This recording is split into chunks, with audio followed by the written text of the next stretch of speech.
Why are you taking out student loan debt with a total of $1.74 trillion through the federal government?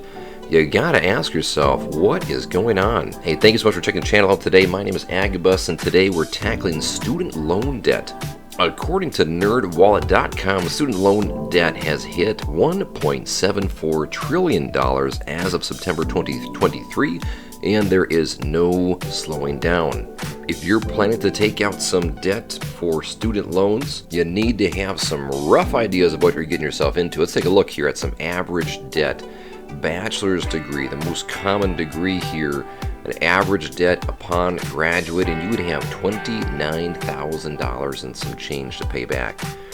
If you get into some really high-end degrees, you're going to see law school of $132, MBA of $51, medical school $206, dental school of $293, and veterinarian here of $147. You better make sure that the income you have and the cash flow you have upon graduating is enough to cover all of this debt. If you're planning to take out a loan here for the fall, undergraduate students can see a 5.5% fixed rate, while graduate and professional students are looking at 7 to 8% on these loans. Well, one thing to know when you're taking out student debt is that student loans are not dischargeable through bankruptcy, meaning if the payment is too high, you're not able to make a payment back like you would with a mortgage or a car loan.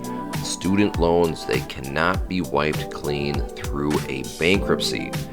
When the student loans were originally created, they were dischargeable, but according to the Higher Education Act of 1976, student loans are no longer dischargeable in bankruptcy. The idea, of course, is that with any loans that you have, there are secured and there are unsecured loans. Secured loans would be if you default on your payments, the bank is able to repossess the item that you purchased, where an unsecured loan is just a credit card. If you think about it, here's a bunch of money and we don't know what you're going to use the money for, so we don't have any security that we could claim if you don't make those payments. Now, there are some ways to qualify for loan forgiveness, cancellation, or a discharge. However, there are very few reasons that would qualify for this forgiveness. As you can see here at studentaid.gov, if you're a teacher, government employee, also the same, work for a nonprofit, nurse, doctor, other medical profession, have a disability, or if you repay your loans under an income-driven repayment plan, you may be able to have those loans forgiven. Let's take a quick look at if you are a teacher. You may be eligible for teacher loan forgiveness up to $17,500 if you teach full-time for 5 complete and consecutive academic years and you have a direct loan or a federal family education loan program.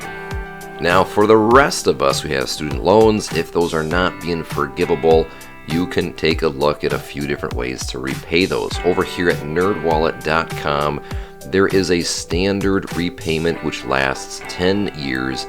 It's typically the best one to stick with, to pay on, to have less interest over time.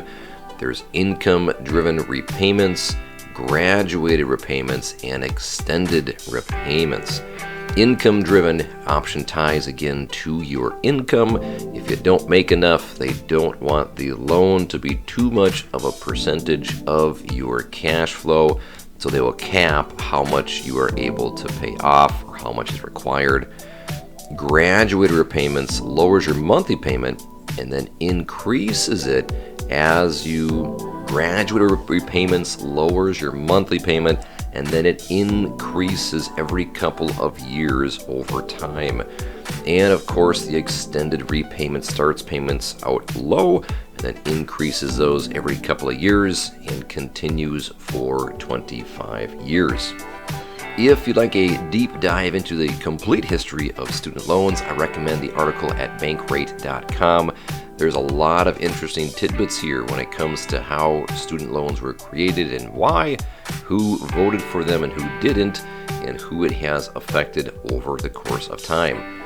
Again, if you are planning to take out some student loan debt in the fall this year, I strongly recommend to do your due diligence. Make sure you've got a good plan in place for taking the loan out and paying it back. Think of it as if you are taking a loan out to start a business.